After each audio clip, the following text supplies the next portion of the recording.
หมายซุงพี่น้องผู้พนักเขากูเกาะกันเนาะคำก็ได้ก็ตรงมันอยู่คืนวันที่28เดือนธันวาคมปี2526เขาขามาพบทุมยากันในข่าวยามคำขึ้นลึกกันเนาะคำก็ได้ก็เดมาพบทุมยาพี่น้องผู้พนักเขาลึกอีกนึงครับวันเมื่อไรก็วันที่28ได้ว่าเป็นวันอ่าขอบถึง1 เดือนปางตึกดังตะวันออกกลางครับเนาะปางตึกอเมริกันและอิหร่านนั่นในติจาตึกกันมือวันที่28เดือนธันวาคมเดือนธันวาคม2ครับเนาะว่าพอถึงมาวันมื้อใดก็วันที่28เดือนธันวาคมอันนี้ก็เตรียมมา1 เดือนเตรียมครับอันประธานาธิบดีโดนัลด์ทรัมป์รัฐว่าสิให้ปางตึกในเย้าภายใน4 วง4อาทิตย์นะครับเนาะวันมื้อใดก็ขอบเตรียมมา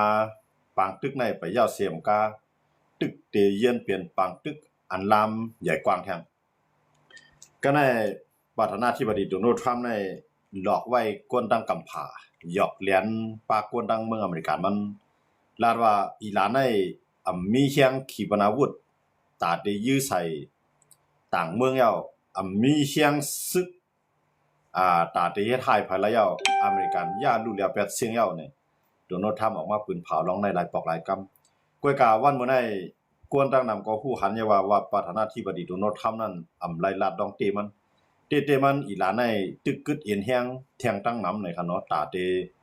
สืบเปลี่ยนปางตึกก็แทงในข่าวยามอันที่อเมริกันเหมือนจะนางประธานาธิบดีโดนัลด์ทรัมป์ไล่ปืนเผากึดตึกภายเลียวด้วยที่อิหร่านเขาไล่มีข้อตกลงตาได้กึดจ้อมเนี่ยอิหร่านก็ตึกยื้อใส่ตับซึกอเมริกันตั้งตะวันออกกลางเหมือนเจ้าหนังเมืองซาอุค่ะเนาะที่เมืองซาอุในอเมริกัน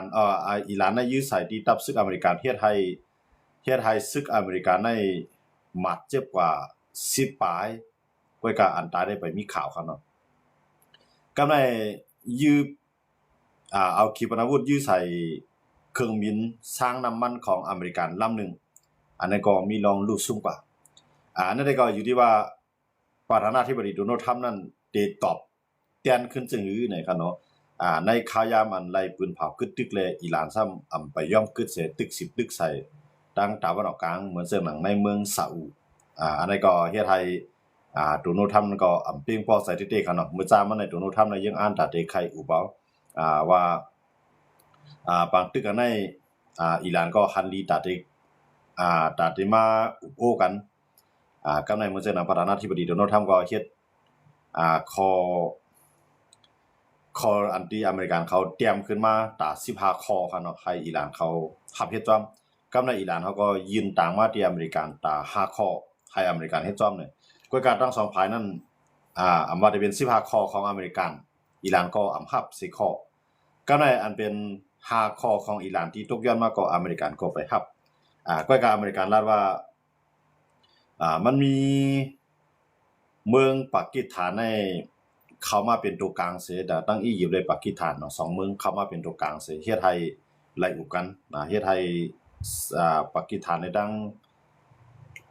ปากีสถานในตั้งอียิปต์กันเนาะเข้าอยู่วงกลางมันเสิเลยเขาเจรจาเฮ็ดสร้างปันให้ปัง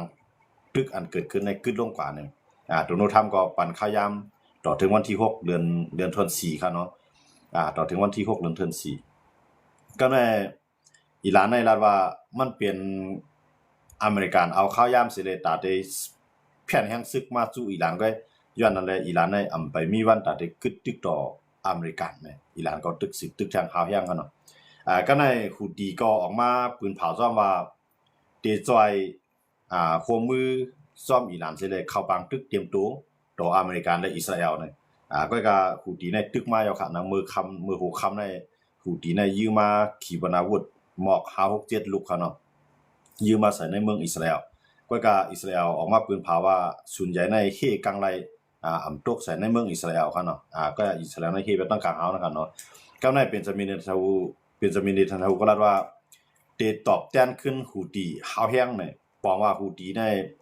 ได้รับปางตึกต่ออิสราเอลเตรียมตัวค่ะเนาะก็ใน อันเป็นอิสราเอลในเปิดหน้าศึก3หน้าในข้าย่างมาแล้วกันเนาะ3หน้า4หน้าครับหนึ่งในฮิตบุโลฮิตบุโลและอิสราเอลก็ตึกกันเฮายังกำในอิสราเอลก็เอายังศึกตั้งกลางเฮาต่อสู้ตึกต่อจุ่มฮิตบุโลเขากำในทางตั้งนึงก็เอารถถังกาตึกเอายังศึกจอมดินในเข้าต่อสู้ยึดนาลินอันนั้นก็เป็นปางตึกอันเฮายังไว้เต้ๆเขาเนาะตอนตาจุ่มฮิตบุโลอันอยู่ในเมืองเลบานอนเลยตั้งตับศึก IDF ของอิสราเอลครับเนาะกำในตั้งตะวันออกกลางนั้นมันจะมีแทงเหมือนจังนั้นฮามาสในก็ตึกขะนั่นเลยในฮามาสในก็ลุกขึ้นมาตึกมาตึกอิสราเอลเต้ๆมาในฮามาสเลยอิสราเอลในเขามีข้อตกลงขึ้นตึกกันยาวครับเนาะก็ว่าฮามาสได้ขึ้นคำว่าตึกอิสราเอลทางกำหนึ่งกำในอิสราเอลก็ขึ้นตึกฮามาสแทงเนาะอันนั้นก็บอกว่าปังตึกในอิสราเอลที่ได้มูลในฮูตียาก็ฮามาสฮามาสน่ะอยู่ในเมืองปาเลสไตน์ครับเนาะฮูตีน่ะอยู่ไว้ในเมืองเยเมนกำในฮิซบุลลอฮ์นะครับอยู่ไว้ในเมืองเลบานอนกำในมือ6ค่ำนะ6ค่ำมื้อไหนครับเนาะตั้งภายอันเป็นจุมฮูตีอันอยู่ไว้ในเมืองเยเมนนั้นยื้อขีปนาวุธลงมายื้อใส่ในเมืองในอิสราเอลเพราะว่าอิสราเอลก็มามุจะนังเป็นจามินเนทันยาฮูครับเนาะผู้นำเมืองอิสราเอลก็ปืนเผาว่าเตขึ้นกวาดล้างตอบแทนขึ้นฮูตีฮาวแฮงเนี่ยฮูตีก็ลาว่าพร้อมตัดได้เป็นปักตึกเตรียมโตต่ออิสราเอลและอเมริกาแล้วก็ปืนเผาพร้อมตัดได้ยึดปางลายเลี้ยงครับเนาะที่แน่ๆที่ปางลายเลี้ยงเนี่ยมันได้ลำลองตอนตาเรียนคือค่ะเนาะคนในหลุมฟ้าเฮาค่ะหลายๆเมืองที่เขาต่อต่างน้ำมันเนี่ยแก๊สเนี่ยพวกของการค้าขายทั้งหลายเช่นนั้นเนี่ยก็ได้เรียนผ่านปางลายเลี้ยงแล้วก็ปางลายฮอร์มุดเนาะมื้อในฮอร์มุดได้อิหร่านในกุมกำไว้อยู่ค่ะเนาะว่ามือคือลำไหลเข้ามาเลยระยะอาขว้างที่อิหร่านนำปานาขว้างแล้วก็บอกว่าอิหร่านก็ยี่แบบค่ะเนาะก็ในมื้อ6ค่ำมื้อในดังเก่าค่ะเนาะคือต่างน้ำมันของอิหร่านคือต่างน้ำมันของอเมริกานั่นอ่ำถ่อมแล้วก็เคยจ้ามด้วยว่าสองอิหร่านได้ยื้อใส่ตี้ฮะเนี่ยกำลังคืออเมริกาได้มาค่ะเนาะก็คืออเมริกาได้มาในอิหร่านนี่ก็ยื้อใส่ตี้ค่ะเนาะแล้วก็ใจขีปนาวุธยื้อใส่หลายๆลูกค่ะเนาะเฮ็ดให้คือต่างน้ำมันของอเมริกานั่นก็จมลงน้ำกว่าค่ะเนาะทีนี้ก็เป็นอันนึงที่เป็นพื้นเปลี่ยนภัยมาแทนกำนึงในข่าวยามเตียนประธานาธิบดีโดนัลด์ทรัมป์หลอกคนตั้งกำพาว่าเฮ็ดให้แฮงอิหร่านเป็ดในหัวปากในใครว่าเตรียมหัวปากแล้วนะครับเนาะอำว่าได้เป็นคือตึกเนี่ยอิหร่านน่ะมีอ่ะอันเฮ็ดกลางตั้งกลางหาวอิหร่านก็มีอ่ะขีปนาวุธก็ลงกะยาวอเมริกันยารู้แล้วแบบสุนยายาวเนี่ยก็กะอันนั้นโดนัลด์ทรัมป์หลอกตัวเก่ายาวก็หลอกกวนตั้งกำพาหลอกปากคนเมืองอเมริกันเนาะอันนั้นมันได้เกขายซื่อคือมันได้สืบเข้าปักตึกก็ซื่อได้มื้อได้โดนัลด์ทรัมป์ได้ตั้งนึงได้ส่งเอาแฮงซึกเนาะตั้งแฮงซึกอเมริกันอันก็อยู่ต่างเมืองค่ะเนาะเหมือนจังอยู่ในตั้งเกาหลีใต้เนี่ยอยู่ในเกียวปานเนี่ยให้ถอยออกมาแล้วก็ให้มาเข้าบางตึกตั้งตะวันออกกลางเนี่ยอันนี้ก็ตึกเมียนพ้องเขายามออกต่างมาอยู่ค่ะเนาะอันนี้ก็มาทั้งคือค่ะเนาะมาทั้งคืออันที่มาทั้งเครื่องบินก็มีจะมามื้อในอเมริกันทางแฮนซึกในกุนิเซียอันอเมริกันมาตั้งวางไว้เอาเข้าจอยดีในก็ในเรื่องต่างนึงก็เดี๋ยวคือเอาเดี๋ยวเครื่องบินในต่างมาก็มาปล่อยลงเขาว่าซึกจอง82นะครับเนาะ82นะครับเนาะอันนี้จะเป็นสิหมายตับเขาครับเนาะซึก82อันเป็นซึกอันแก้แค้นที่สุดในลุมฟ้าที่อเมริกันเขามีไว้อยู่นั่นขนาดเนาะอันนั้นก็ได้ส่งออกมาอยู่หมอก3เฮงก็ครับเนาะอันนั้นจะเป็นซึกอันแก้แค้นเนาะแล้วก็ซึกอันตั้งคือตั้งปังหลายนะครับเนาะซึกเขาว่าซึกมีก็อยู่ที่เนี่ยเพิ่นต้องเมืองไทยครับเนาะได้ซึกอันแก้แค้นในน้ำอันนั้นก็เดี๋ยวมาแล้วก็แก้แค้นตั้งกลางหาวมันแสดงว่าลูกเรือกลางหาวขี่เครื่องบินได้เลยหย่อนลงนั่นครับเนาะอยู่ในเครื่องบินได้เลยหย่อนลงก็อันนี้ก็อเมริกันนี่ก็ห่างเฮียนมากครับก็ในอิหร่านก็ลาว่าเป็นขึ้นมาก็อยากตื่นเตต่อสู้ต่ออเมริกันให้ถึงที่สุดนะครับเนาะบอกว่าอิหร่านเนี่ยไปมี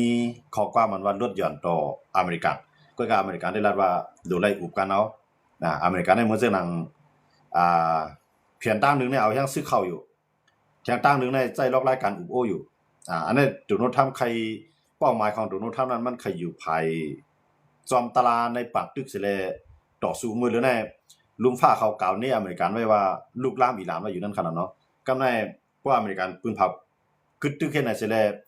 กำในอิหร่านเด็กมาตึกใส่มันเนี่ยมันได้มีของว่าความชอบธรรมในการตึกเขานั้นได้เหมือนเรื่องนั้นลองมันแม่นซ่อมเปิงตลาในปากตึกเนี่ยโดนัลด์ทรัมป์ได้รับดีนะยันว่าจะได้ลองว่าโดนัลด์ทรัมป์เนี่ยปล่อยให้อิหร่านได้มังมันก่อนนะปล่อยให้อิหร่านได้มังมันแล้วก็มันก็เดี๋ยวเขาอ้างว่า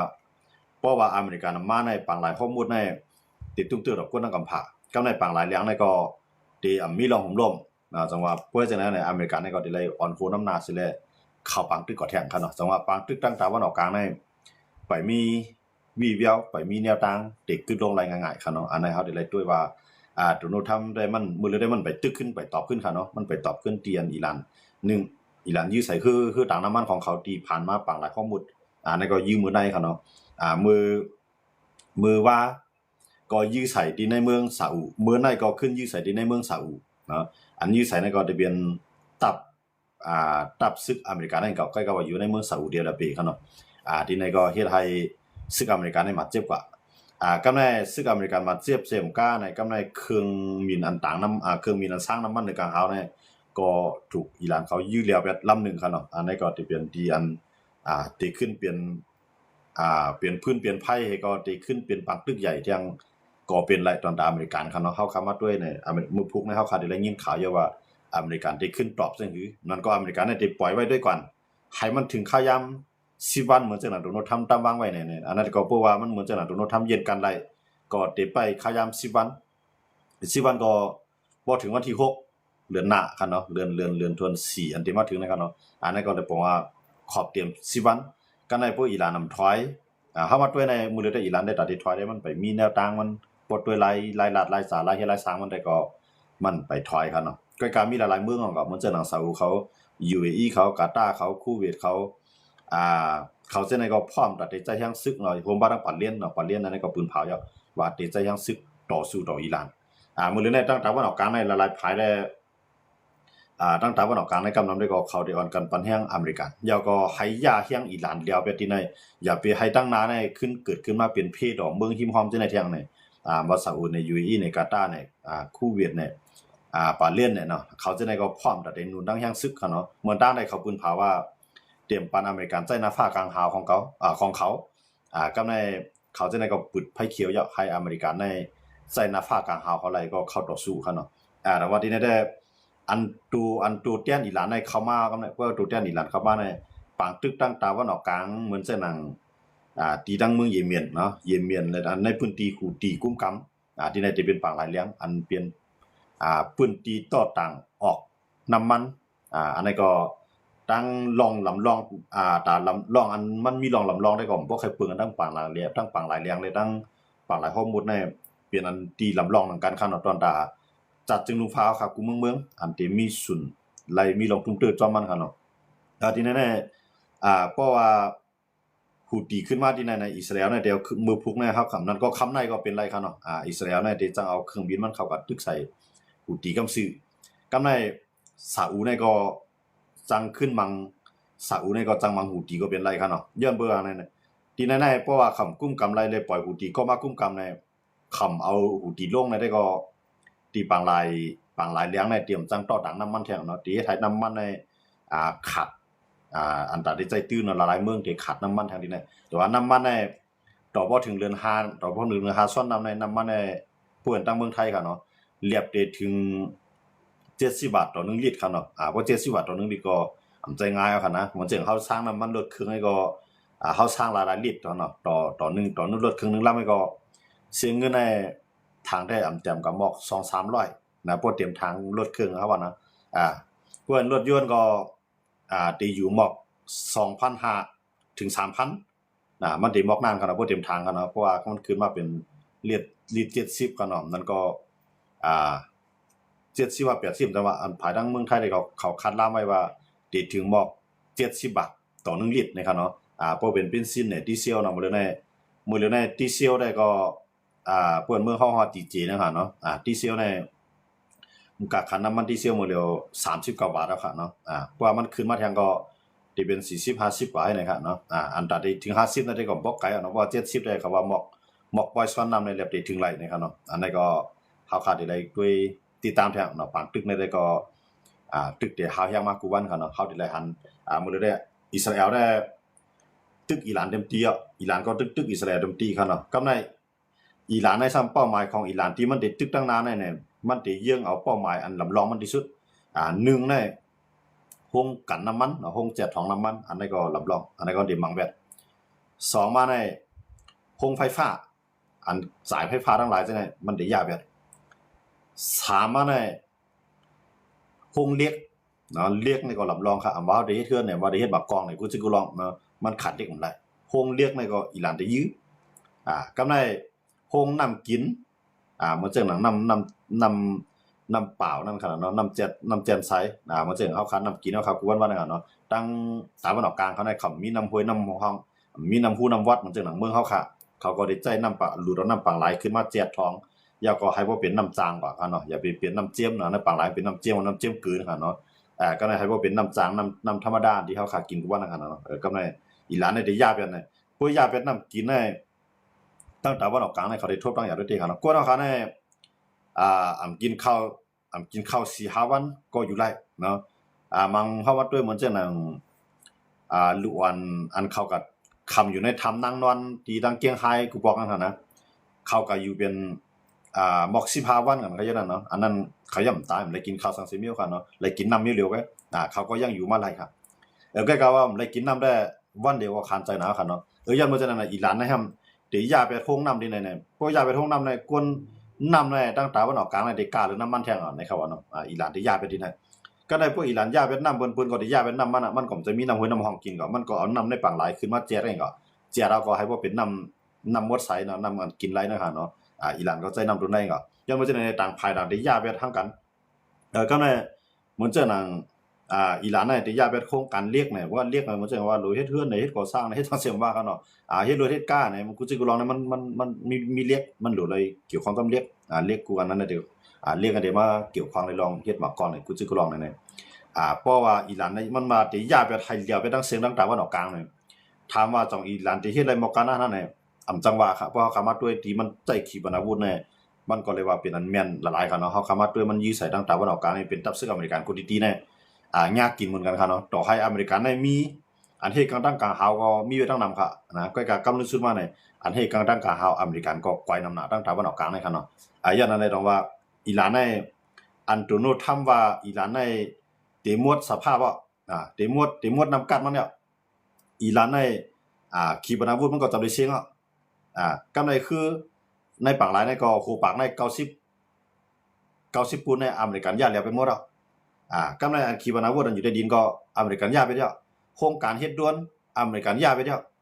อันในปองว่าโดนัลด์ทรัมป์ได้หลอกกวนทั้งกำผาย่าก็หลอกตัวเก่าครับเนาะว่าอิหร่านในตึกใจด่วนอยู่ทั้งนำครับย่าก็ใจขีปนาวุธยืมมาในอันมันยื้อก็ทั้งตะวันออกกลางเหมือนจังนั้นซาอุในอิรักในก็ไม่ UAE เนี่ยซึ่งในมันก็ตึกยื้อใส่ครับเนาะมันก็ตึกยื้อใส่บอกว่าอิหร่านนั้นยังตึงมีอยู่ทางตั้งนำครับเนาะอันขีปนาวุธอันอยู่ในดินน่ะก็ในอเมริกันซังว่ามันย่ารู้แล้วไปแล้วเนี่ยก็ว่ามื้อนั้นโดนัลด์ทรัมป์ก็พูดว่ามันไประยะรู้แล้วมันตึกอยู่ทางตั้งนำบอกว่าอิสราเอลได้รัฐว่าที่เอาข้าวยามแทงหาอาทิตย์เนาะอิสราเอลเนี่ยเป็นจะมีเนทันยาฮูในรัฐว่าที่จันข้าวยามกับแทงมอคาเฮียมองหาอาทิตย์แต่อิหร่านเนี่ยที่หมดสภาพบ่เนาะบอกว่าที่หมดอินแห้งมันแล้วอันนั้นเป็นการคาดลามของอิสราเอลครับเนาะก็ในเฮาคำมาด้วยปังตึกในข่าวต่าง1เดือนนำมาใน1เดือนเตรียมมื้อในครับเนาะวันที่28เดือนพ้นมาติจัดตึกกันวันที่28มื้อในก็ตึก10ตึกกันอยู่เนาะเพราะว่าปังตึกนั้นค่าต่าง1เดือนเสียติดไปอีกว่านะครับเนาะก็ในเฮาคำมาด้วยลองดูซุมภายดังอเมริกันในข่าวต่าง1เดือนในอเมริกันดูซุมกันเนี่ยพวกเอาแฮงเงินว่าอเมริกันเนี่ยที่ซุมอยู่33,000เฮง3ปาก45ล้านดอลลาร์ครับเนาะล้านปองมาใน 30,000 ปลายเอาครับเนาะล้านปองมาใน 30,000 ปลาย 33,000 เฮงปลายเอาครับเนาะอันนี้เป็นที่อเมริกันจ่ายเงินในปางตึกอันนี้เป็นนับเงินเป็น1ดอลลาร์ครับเนาะพอเป็นเงินไทยได้ก็สินับเป็นหลายล้านแล้วครับเนาะล้านปองมันครับเนาะมันจะว่าล้าน10แสนจังเฮาครับนะครับเนาะล้านดอลลาร์มันครับเนาะบ่ได้33,000เฮง3ปาก45ล้านดอลลาร์ครับเนาะอันนี้เป็นล้านปองมันครับเนาะนับเป็น 30,000 ล้านนะว่าเนาะง่ายๆก็น่า 30,000 ล้านปลายกำไรห้ำศึกอเมริกันได้ตายกว่า13ก็อันตายในขยามปางตึก1เดือนครับเนาะศึกอเมริกันได้ตายกว่า13ก็กำไรห้ำอันมาเจ็บใน3ปากอันนี้เป็นศึกอเมริกันครับอันนี้เป็นอันลองรู้ซุ่มภายอเมริกันครับเนาะก็ว่าลองเครื่องบินมาสั่งว่าจะได้เขานับเป็นตัวเงินนะครับเนาะเครื่องบินลูกกวายว่า อันเหตุการณ์ต่างๆหาลูกไกวก็ว่าอันขีปนาวุธอันมายี่กว่าเนี่ยเขาได้มานับสอนทั้งหมดนะเตท่วมเตเมียนเงินอยู่33,000เฮง3ปาก40ปลาย5เนาะอันในล้านปองมันคั่นนะล้านปองมัน30,000ล้านปลายเนี่ยอันนั้นที่อเมริกันสูงกว่าในปังตึกคารา1เรือนก็ในเบิ่มาด้วยภายทางอิหร่านนะอิหร่านในกวนศึกอิหร่านในตายกว่า5เฮงปลาย4ก็ในข่าวยาม1เรือนครับอันในซึกกันตายครับเป็นนับคนเมืองคั่นเนาะอันนั้นได้เป็นภายทางอิสราเอลเขาปืนเผามาตายกว่า5เฮงปลาย4ก็ในคารัง1เดือนที่อิหร่านได้รู้ซุ่มกว่ากำไรคือของอิหร่านอันสูงกว่าในนำในอันสูงกว่าในมีนำในได้ก็เขาลาดว่าโคปากในหมอก90ปูนยาวเขาได้เข้าไปลาดว่ามีหลายลำก็เข้าไปนับคั่นเนาะก็ว่านับทั้งหมดทั้งเสียงในหมอก90ปูนในหัวปากมันในก็มันเหลือหมอก10แล้วที่เหลือใน90ปูนในญาอเมริกันได้อิสราเอลโจมลงนำไปแล้วในคั่นเนาะอันนี้ก็ใจขีปนาวุธใจโทมาฮอกยาก็ใจเครื่องบินทางกลางหาวอันนี้ก็ยาลูกแล้วแบบในคั่นเนาะกำไรเหมือนเจอหนังเครื่องเหตุการณ์ทางกลางหาวนี่ก็ส่วนใหญ่เนาะส่วนใหญ่ก็จะต้องเสียงก็ส่วนใหญ่ในก็อิสราเอลและทั้งอเมริกันในก็ยาลูกแล้วแบบในคั่นเนาะตรงว่าต้องกำไรได้10กว่าตั้งนานเนี่ยมันได้เป็นปางตึกเตรียมรูปแบบเนาะปางตึกเตรียมตัวพวกปางตึกเตรียมตัวเนี่ยมันได้ใช้ปางตึกอยู่4ตั้งตั้งนึงในมังกันใต้น้ำเนาะยันเบอร์อเมริกันและอิหร่านเขาจะในเขามีคือลำน้ำเนาะยากกว่าอิสราเอลเขาจะในเขามีคือลำน้ำตั้งนึงในมังกันใต้น้ำนะคือดอกคือลำน้ำในก็กับปล่อยใส่กันมังกันกำในทางตั้งนึงในตั้งกลางหาวกลางหาวในก็ได้มังกันก็เป็นตั้งที่นึงส่วนใหญ่ได้มันได้มังตั้งกลางหาวตั้งกลางหาวเป็นส่วนใหญ่กำในทางตั้งนึงมังกันคือดอกคือยากก็ขีปนาวุธดอกขีปนาวุธวางมังกันนือปังหลายยากก็ได้ปังหลาย